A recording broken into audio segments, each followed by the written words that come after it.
அண்ணாச்சி எல்லாம் ஒரு ஹீரோ, அவரை வச்சு ஒரு படம். என்னதான் காசு கிடைச்சாலும் அண்ணாச்சியை வச்சு படம் பண்ணணுமா? முதல் மைனஸு வேற யாரு? நம்ம அண்ணாச்சி தான். ஏன் அண்ணாச்சி இந்த மூஞ்சியில் ரியாக்ஷனே வர மாட்டேங்குதுன்னு கேட்குற அளவுக்கு தான் நடிப்பு இருந்துச்சு. ரொமான்ஸ் சீன்ஸ் எல்லாம் காரணம் கொடூரம். அடுத்த மைனஸ், கமர்ஷியல் படங்களுக்கே உரிய லாஜிக் மீறல்கள் தான். அண்ணாச்சி எல்லாம் ஒரு ஹீரோ, அவரை வச்சு ஒரு படம். இதுதான் லெஜண்ட் படம் வந்தப்போ ஒட்டுமொத்த சினிமா ஃபேன்ஸோட எண்ணமாக இருந்துச்சு. இப்போ அதே அண்ணாச்சியை வச்சு லீடர்னு ஒரு படம் வந்திருக்கு. அது எப்படி இருக்கு? இந்த படத்தோட கதை என்னன்னா, காது கேட்காத தன் பொண்ணுக்கு சிங்கிள் பேரண்டாக வாழ்ந்துட்டு வர நம்ம அண்ணாச்சி ஹார்பர் ஒன்றத்தில் வேலை பார்க்குறாரு. அந்த ஹார்பரில் இல்லாத மொல்ல மாதிரித்தனெல்லாம் பண்ணுறாரு வில்லன் சந்தோஷ் பிரதாப். அவர் பண்ணுற குற்றங்களை கண்டுபிடிக்க வர்ற போலீஸ் ஆண்ட்ரியா சும்மா இல்லாமல் நம்ம அண்ணாச்சியை பிரச்சனைக்குள்ளார இழுத்து விட்டு கோர்த்து விட, அதுக்கப்புறம் என்னாச்சு, அண்ணாச்சி உண்மையிலே யாரு அப்படின்றத ட்விஸ்ட் மேலே ட்விஸ்ட் வச்சு சொல்லியிருக்கிற படம் தான் லீடர். இந்த மாதிரி நிகழ்ச்சி இதுக்கு முன்னாடி நிறைய நடந்திருக்குது, ஆனால் இதுதான் ப்ளஸ்.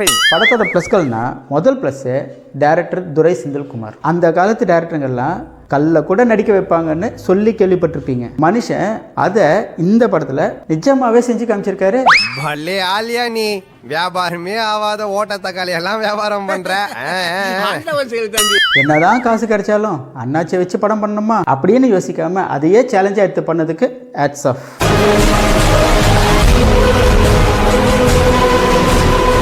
கதை என்னமோ ஆதாங்காலத்து பழசுவரா இருந்தாலும் ஸ்கிரீன் பிளேல ஜிகனாவை தூவி ஐஸ் பிரியாணியா மக்களுக்கு பிடிக்கிற மாதிரியே கொடுத்துருக்காரு. எனக்கு இருக்கிற அறிவுக்கு இந்த ஆளினார் அழகராஜா அமெரிக்காவில் இருக்க வேண்டியவனா? படத்தோட செகண்ட் பிளஸ் எடிட்டிங். இந்த படத்தோட டீசர் எல்லாம் பார்த்துட்டு இந்த படம் சூப்பராக இருக்கும் போலியேன்னு மக்களை நம்ப வச்ச பெருமை எடிட்டரை மட்டுமே சாரும். படத்துலையும் ஆக்ஷன் தான் பிரதானம்ன்றதுனால டீசரில் பண்ண நிறைய கட்டு வச்சு மேட்ச் பண்ண டெக்னிக்கை படத்துலையும் யூஸ் பண்ணியிருக்காரு. அதனால படம் எங்கேஜிங்காக இருக்கு. நான் ஏதோ பெருசா சாதனை பண்ணிட்டு தான் என்ன பாராட்டினாங்க. இந்த பாராட்டுக்கெல்லாம் காரணம் நான் இல்ல, இவர். படத்தோட அடுத்த பிளஸ் ஜிப்ரானோட மியூசிக். அது படத்தை பல இடத்துல காப்பாற்றி கொடுத்துருக்கு. உன்னை காப்பாத்தாம விட மாட்டானே, புடின வேட்டிய அப்படி பண்ற ராசா நல்லா புடிங்க. இப்போ படத்தோட மைனஸ்க்கு வருவோம். முதல் மைனஸ் வேற யாரு? நம்ம அண்ணாச்சி தான். நான் நம்பர் 1. முந்தைய படத்தை விட இந்த படத்தில் சிட்டிக்கு ரியாக்ஷன் வருதுன்னு ஃபீல் பண்ண வச்சாலும் இன்னும் சில இடங்களில் ஏன் அண்ணாச்சி இந்த மூஞ்சியில் ரியாக்ஷனே வர மாட்டேங்குதுன்னு கேட்குற அளவுக்கு தான் நடிப்பு இருந்துச்சு. தெரியாம கேட்குறேன், எதுவுமே நடக்காத மாதிரி ரியாக்ஷன் காட்டுற அந்த மூஞ்சி எங்கடா வாங்கின நீ?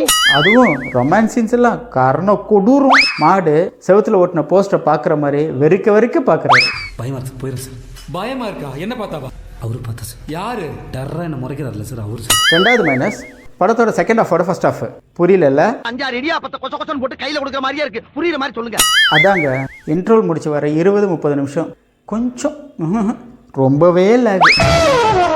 என்ன அம்பிட்டு பண்ணி கிருன்னு இருக்காங்க, நம்மகிட்ட பெருசா எதிர்பார்க்குறாங்களோ. அடுத்த மைனஸ், கமர்ஷியல் படங்களுக்கே உரிய லாஜிக் மீறல்கள் தான். அது சரி, நாமெல்லாம் அந்த லாஜிக்கை பார்த்தா பிஆர் அடுத்த சூப்பர் ஸ்டார்னும் சாய் அபியங்கர் பாட்டெல்லாம் சூப்பர்னும் நம்ம வைப் பண்ணுவோமா? என்ன அப்ப இதெல்லாம் பொய்யா? ஒட்டுமொத்தமா இந்த லீடர் படம் எப்படி இருக்குன்னு கேட்டிங்கன்னா, அண்ணாச்சி படத்தை ரொம்ப அண்டர் எஸ்டிமேட் பண்ணனாலே என்னன்னு தெரியல.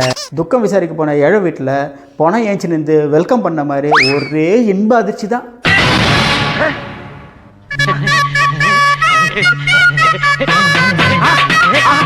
இந்த வீடியோ உங்களுக்கு பிடிச்சிருந்ததுன்னா லைக் பண்ணுங்க, ஹைப் கொடுங்க. அண்ணாச்சி நடிப்பு எப்படி இருக்குன்னு கீழே கமெண்ட் பண்ணுங்க. அப்படியே நம்ம ஐகான் சேனலை சப்ஸ்கிரைப் பண்ணிட்டு பக்கத்தில் இருக்கிற பெல் பட்டனை பிரஸ் பண்ணுங்க. பட்டா